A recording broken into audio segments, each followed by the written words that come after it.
INA Podcast. La radiodiffusion télévision française présente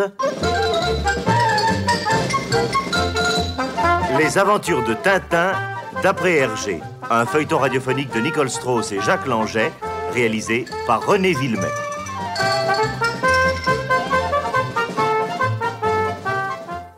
Aujourd'hui, on a marché sur la Lune, premier épisode.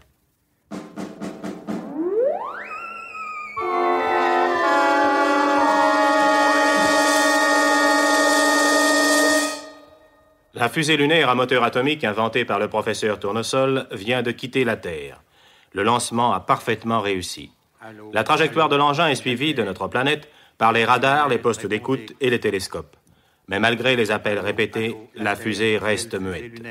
Que se passe-t-il à bord? Qu'est-il arrivé aux premiers voyageurs interplanétaires? Répondez. Allô, la Terre appelle fusée lunaire. Toujours rien. Mon Dieu, si nous avions commis une erreur dans nos calculs, ce serait épouvantable. C'est impossible, monsieur Baxter. Vous avez raison. Essayez encore, essayez toujours. Bien, monsieur Baxter. Allô, ici la Terre, la Terre appelle fusée lunaire. Allô, répondez. Fusée lunaire, répondez. Inlassablement, l'opérateur lance ses appels vers ceux qui doivent être là-haut, à 1000 ou 2000 kilomètres de notre vieille Terre.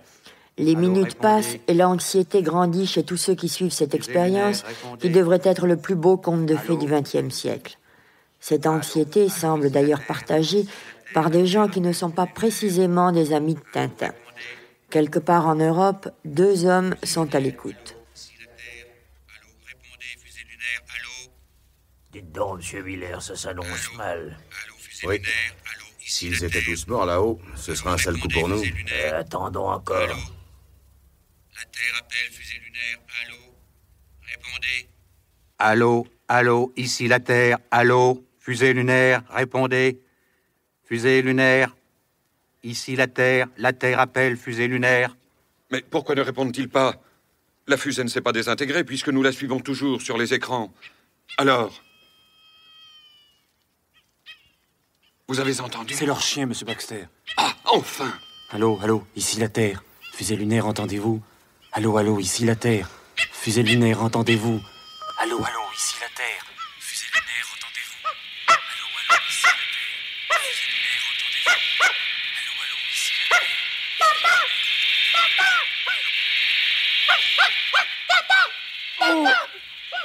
Terre. Mais qu'est-ce que c'est?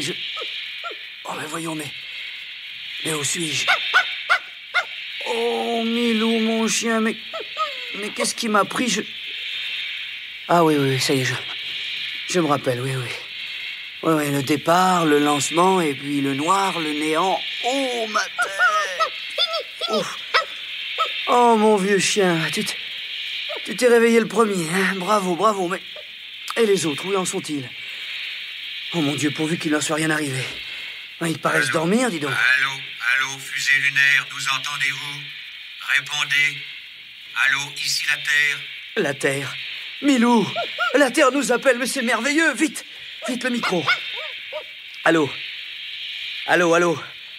ici fusée lunaire. C'est Tintin qui vous parle. Je viens seulement de reprendre connaissance après Milou. Tonnerre de Brest. Oh, quel cauchemar. J'ai eu l'impression qu'on me passe sur la minoire. Et vous? C'était un peu ça aussi, oui. Oh. Allô, la Terre? Allô, ici fusée lunaire. Quoi? Oui, le capitaine Haddock vient de se réveiller en pleine forme. Dites donc, petit plaisantin, vous n'allez pas me faire croire que nous sommes en route vers la Lune, mais non? Si, capitaine, mais si. Oh, ne vous payez pas ma tête, hein, fiston. Où suis-je? Allô, l'ingénieur Wolf se réveille également. Ça s'appelle l'hypopète dès le départ. Allô, la Terre? Allô, le professeur Tournesol lui aussi est en parfaite santé. Alors, tout va bien à bord. Les 5 passagers de la fusée lunaire sont sains et saufs. C'est bien ça que nous allons vers la Lune au jeune homme. Allô, la Terre? Pouvez-vous indiquer notre position? Allô, ici la Terre. Vous êtes en ce moment à 4000 km de la Terre. Votre route est conforme aux calculs établis. Merci. Mon Dieu, 4000 kilomètres. 4000 kilomètres de la Terre, vous vous rendez compte, messieurs? 4000 kilomètres. Mais nous sommes en train de vivre une aventure extraordinaire. Grâce à vous, professeur, grâce à vous. Ah, mais c'est en perdre la tête 4000 kilomètres, mais c'est merveilleux, ça, c'est... En tout cas, c'est pas moi qui vais la perdre, la tête. Oh non! Mais qu'est-ce qui vous prend, capitaine? Je vais vous le dire. Tout ça n'est que blague, fumisterie et compagnie. Et vous êtes une fois de plus en train de faire le zoo. Enfin bref, vous payez ma tête. Allons, capitaine, voyons. Ah, mais vous êtes sceptique, qu'est-ce que je vois, hein? Ouais, plutôt, figurez-vous. Eh bien, venez voir là-haut. Où là-haut? Mais ma fusée est équipée d'un périscope stroboscopique. Stroboscope? Et il se trouve dans la salle où je suis allé. Venez! Hé! Regardez, la trappe se soulève. Quoi? Ça, par exemple. Sapristi. Une visite. Ah! Vous êtes tous là? Oh, Dupont, ils sont tous là. Ah, et ben tant mieux, Dupont. Qu'est-ce qui s'est passé, un tremblement de terre? Oh, bah ils en font une tête. Mais d'où sortez-vous? De la cale. De la cale? Ah oui, nous avions décidé de surveiller la fusée avant son départ, alors moi et mon collègue... Oh, ces deux-là, ils font bien la paire, hein? Quelle heure est-il? Oui. Mais il est 2h du matin, voyons. Oh, bah alors c'est parfait, nous avons le temps. Eh ben, tu vois, je te le disais bien. Et le départ est toujours fixé à 1h34. Mais malheureux, mais nous sommes partis. Il y a une demi-heure que la fusée a quitté la Terre. Nous sommes en route vers la Lune. Ah, tu entends, Dupont? Vers la Lune. Ce sacré professeur. Et toujours le mot pour rire. Ah, la Lune. La Lune, la Lune. C'est irrésistible. Un rond pour la Lune. Allô, ici la Terre. Hein? Vous êtes en ce moment à 8000 km de la Terre. Votre vitesse est de 11 km secondes. La Terre? Non, mais après, c'est une plaisanterie, n'est-ce pas? Vous voulez nous faire peur? Le départ est toujours fixé à 1h34, n'est-ce pas? Mais à 1h34 du matin, oui, mais pas à 13h34. Oh, malheur! Oh, mais c'est affreux! Maman! 1h34, non, c'est pas vrai. Dites-moi, je rêve, Dupont. Non, regardez-moi ces deux emplâtres. Ils pleurnichent comme des bébés. Et voilà qui pleurent. Dupont, notre dernière heure est arrivée. Mourir si jeune, c'est horrible. Victime du devoir, Dupont. Voilà ce que nous sommes. Des victimes du devoir. Oui, j'avais fini, oui. Oui, inutile de vous affoler, vous n'êtes pas encore mort. Et puis pour l'instant, tout va bien, n'est-ce pas, professeur? Mais c'est que je voudrais bien partager votre optimisme, mon cher Tintin, mais leur présence à bord pose un grave problème. Que voulez-vous dire? Eh bien, ceci. Nos réserves d'oxygène étaient prévues pour 4 personnes. Or, nous voilà 6 à bord, sans compter Milou. Sapristi, je ne pensais pas à ça. Mais alors, professeur, quelle est la solution? Je vais étudier ça de près, car c'est une question de vie ou de mort, hein, ça. Oh, 1000 millions de sabots. Alors, à tout à l'heure, mes amis, moi, je remonte dans le poste de pilotage. C'est ça, professeur, c'est ça. Alors, vous êtes contents, vous deux, hein? Nous? Oui, vous, espèce de brontosaure. Oh, capitaine. Silence!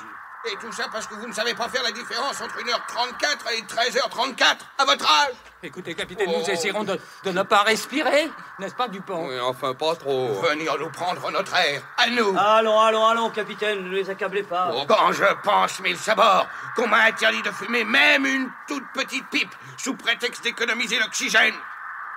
Ah, votre pipe fonctionne à l'oxygène. Tu entends, Dupont? Le capitaine a une pipe qui fonctionne à... Taisez-vous, tonnerre! L'air nous est compté, ne le gaspillez pas. Alors, capitaine, moi, je ne sais plus, moi, que je suis malheureux. Oh, tout à fait. Et ne reniflez pas comme ça. Mais c'est plus fort que nous, capitaine, on ne le fait pas exprès. Vous savez, c'est... Ce qu'on serait bien, là-bas, dessous.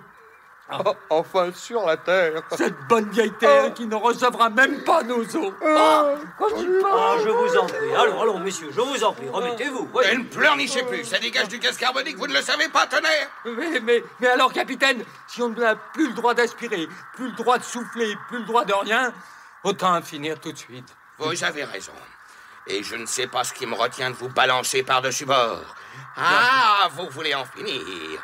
Ah, vous me volez mon oxygène? Non, non, ça, capitaine. Ayez pitié, nous, capitaine. Oui, venez voir, mes amis. Venez, c'est prodigieux, unique. Mais que se passe-t-il? Vous venez, Wolf, nous allons voir? Je vous suis.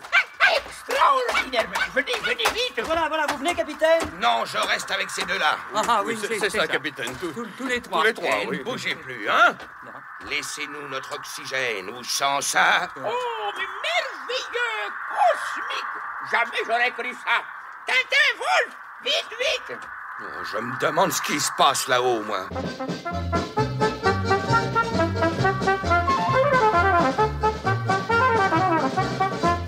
Les aventures de Tintin, d'après Hergé, un feuilleton radiophonique de Nicole Strauss et Jacques Langeais, avec Maurice Sarfati Tintin, Jacques Illing, le capitaine Haddock, Jacques Dufilot, le professeur Tournesol, Jean Carmet et Jean Bélanger, les Dupont, Jacques Muller, Wolf, Marcel Bozuffi, Miller, Pierre-Olivier, Jo Labrosse, Robert Chandeau, le colonel Jorgen, Yves Arcanel, Baxter, René Berthier et André Sansnaor, les opérateurs, avec Milou. Chef opérateur du son, Jean Jusforg. Bruitage et effets sonores, Joël Noël. Musique originale de Vincent Vial. Assistante, Michel Pietri. Réalisation, René Villemet.